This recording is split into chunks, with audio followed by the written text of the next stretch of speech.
Bangkok, Myanmar's citizens go to the polls Sunday in an effort to sustain the fledgling democracy they helped install just 5 years ago.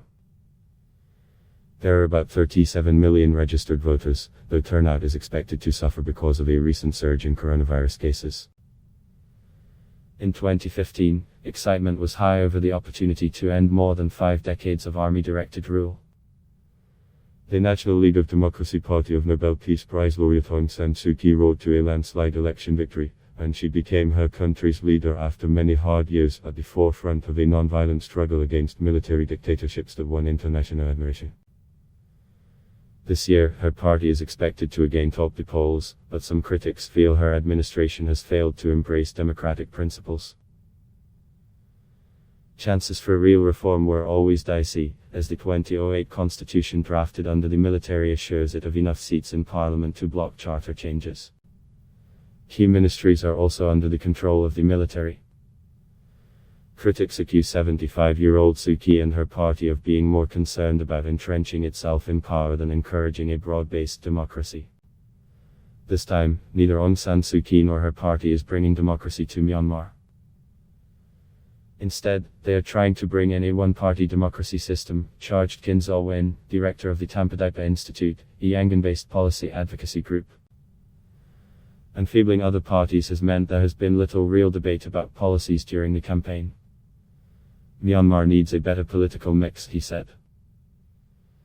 Even the voting process has become enmeshed in controversy, as the State Election Commission has been accused of conniving with Suu Kyi's ruling party by cancelling voting in some areas where parties critical of the government were certain to win seats. The Union Election Commission insisted the voting was cancelled because of armed conflict with ethnic guerrillas in those areas. The decision was one of several points criticized this past week by Thomas Andrews, the Union Special Rapporteur for Human Rights in Myanmar. Buddhist majority Myanmar, he said, would not be able to hold free and fair elections as long as the right to vote is denied based on race, ethnicity or religion, as it is with the Rohingya. Long-standing prejudice against the Muslim Rohingya minority, whom many consider to have immigrated illegally from South Asia even though their families have lived in Myanmar for generations, has deprived most of them of the rights of citizenship. Western friends of Myanmar were shocked at the brutal 2017 counterinsurgency campaign by Myanmar's army that drove about Rohingya to flee into neighboring Bangladesh, drawing accusations of genocide.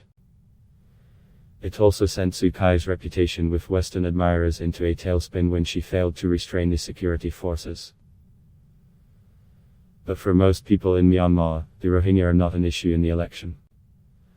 Andrews also said opposition political parties claim they are denied access to state media and their messages have been censored for criticizing government policies.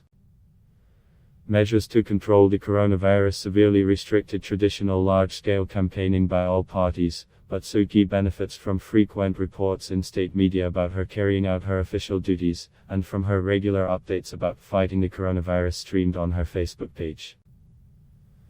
Her administration had already been criticized by free speech advocates. It scrapped some censorship and licensing laws, but aggressively employs defamation and telecommunications laws against journalists and activists critical of the government and the military. Failure of much-touted plans to reconcile with the country's fractious ethnic minorities is another dent in Suu Kyi's reputation. Ethnic minority groups, mainly in border areas, have for decades been engaged in on-again, off-again armed struggle for autonomy. Ethnic political parties in 2015 worked out tactical agreements with the NLD to ensure victory against the military-backed Union Solidarity and Development Party, the main challenger to Suu Kyi's party. This year, disappointed with Suu Kyi's failure to seal a deal expanding their political rights, they will be pushing only their own candidates. Nevertheless, Suu Kyi remains the country's most popular political figure by far. I think it is really the personal support, even love, that many people have for Aung San Suu Kyi herself, almost irrespective of how the government administration performs, how the economy performs and so on, Yangon-based political analyst Richard Horsey said of her appeal.